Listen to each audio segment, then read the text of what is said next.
Good evening, everybody. It's been a while since I did a blog, so I thought that I would have a little discussion about today's game. And the word has not been able to say for quite some time, which is Dons have won a game. It's amazing. That sounded really weird then, didn't it?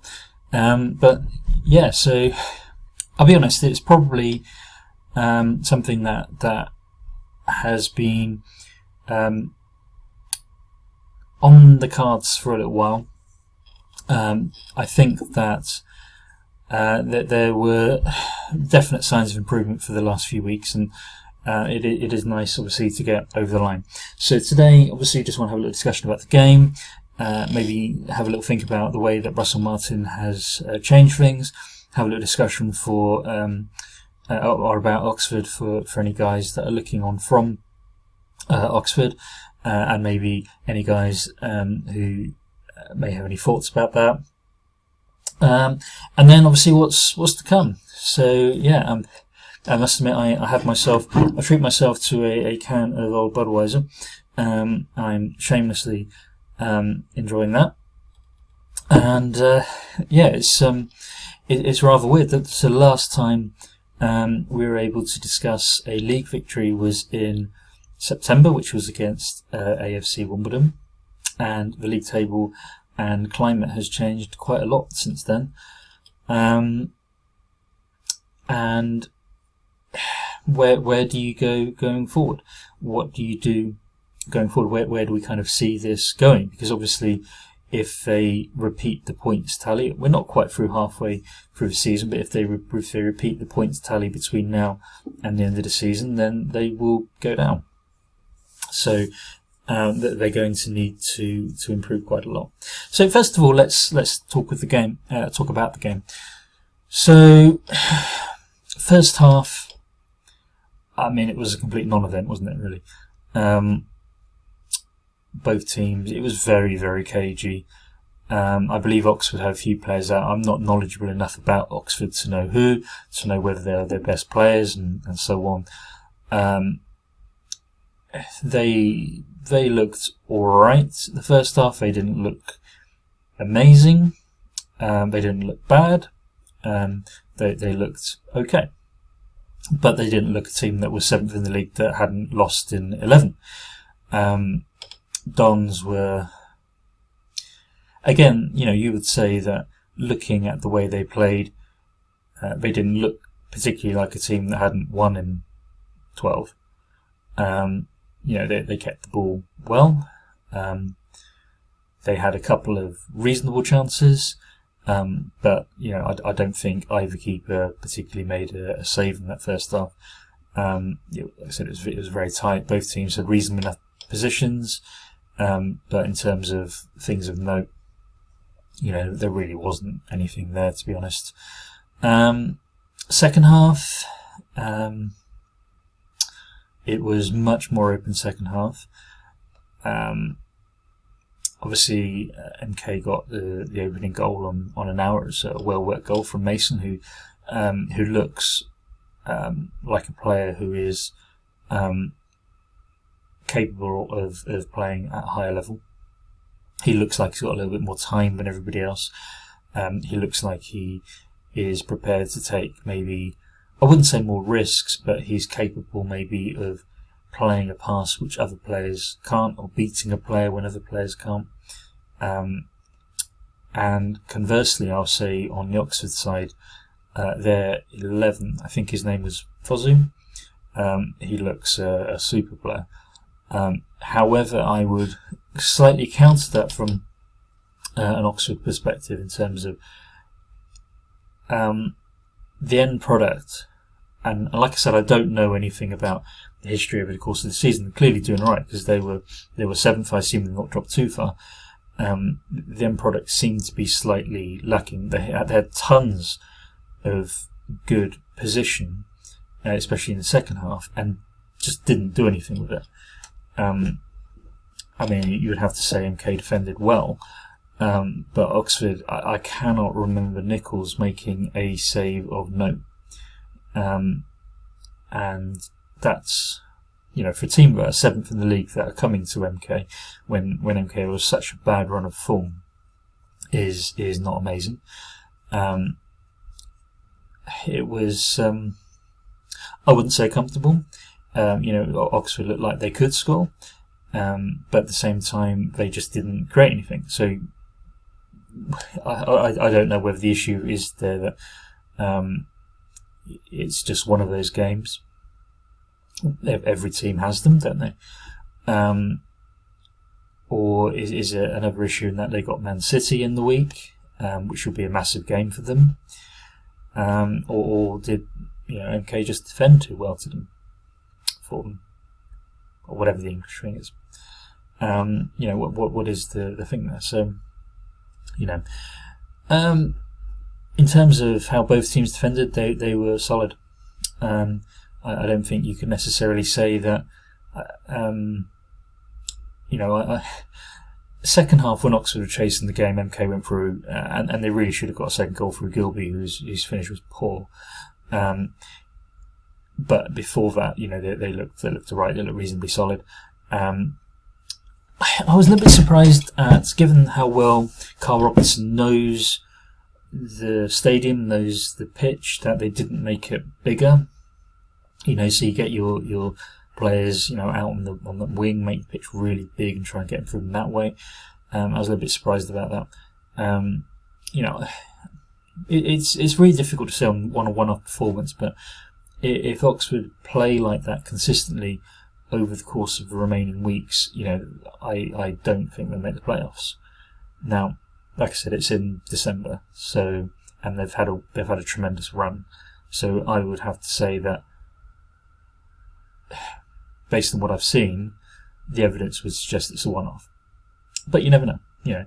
Plenty of sides have had good runs before, and have fallen away.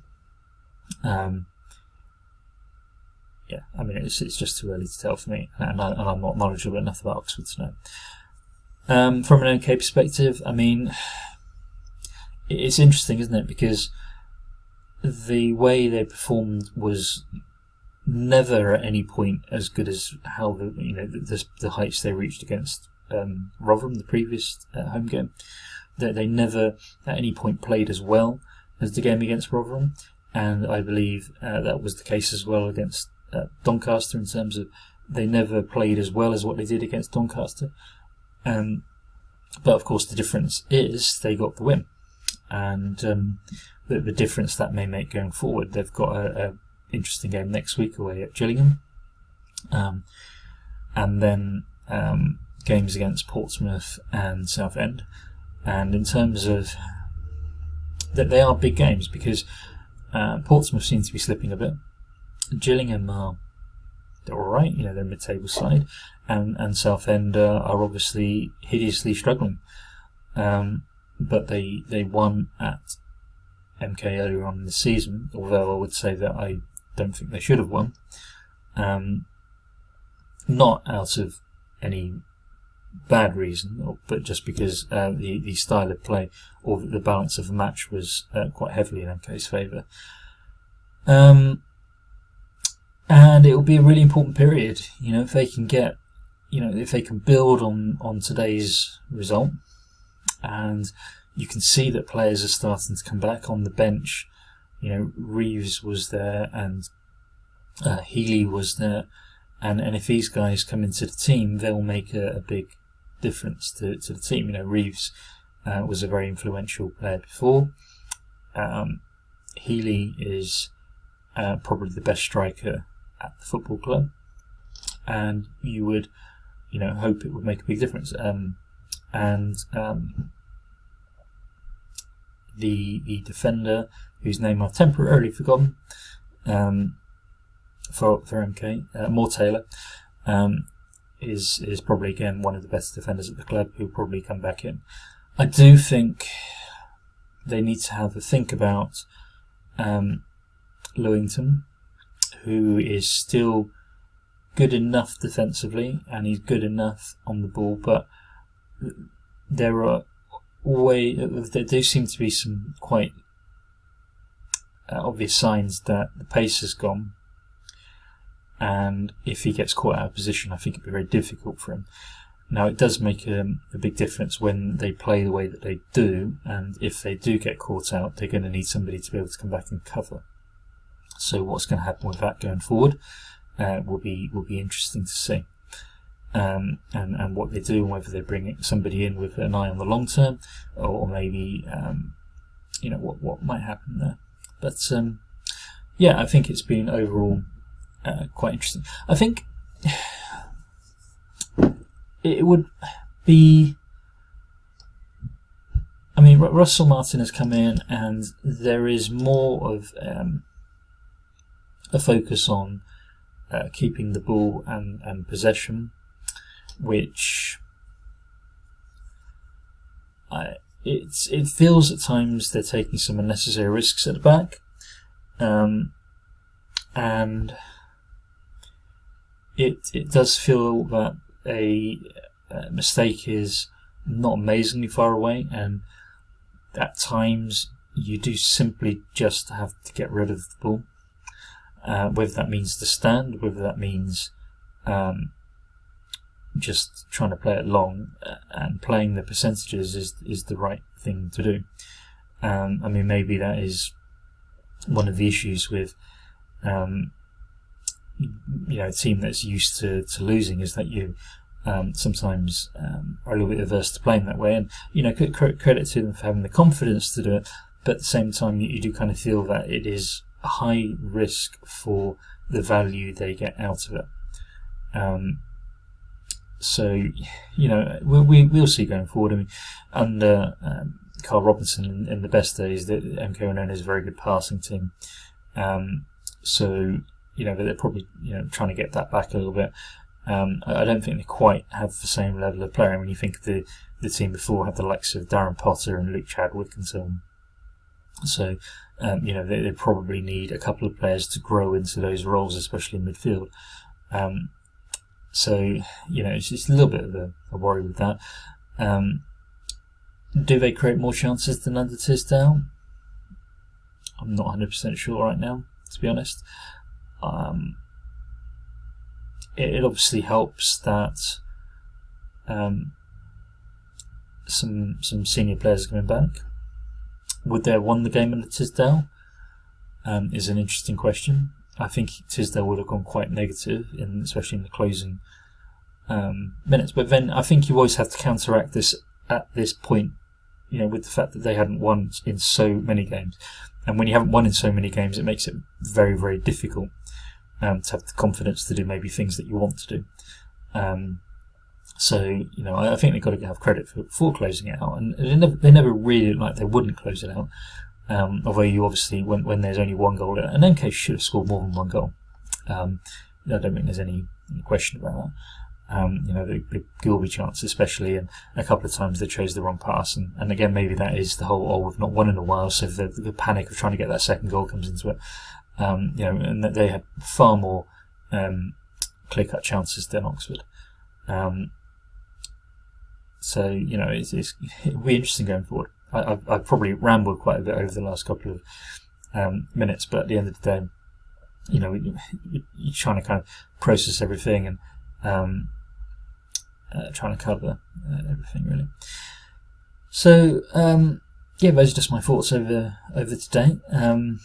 There's one more game before Christmas. I don't think Gillingham will hold any veers for them, but then obviously Gillingham Steve Evans' team, so you expect them to be very direct.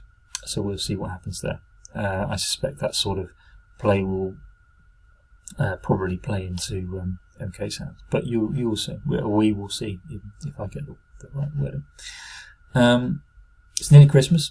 I won't be blogging again before Christmas about football, because for that game I have other things that I need to do, and then I'll be travelling down away from my Christmas holidays, which I'm very much looking forward to, because me and my colleagues, who some of you know who they are absolutely knackered. And so I wish everybody who's viewing this, no matter who your allegiance is with, because ultimately the important thing is the person that you are, and not the team that you support. And going forward as a country. Obviously, we've had a very interesting few days. It will be very interesting to see what happens in the near future. But I think for everybody, it will be very important to take some time out to chill, to enjoy a beer, and to have a very good Christmas. Take care, and I'll see you soon.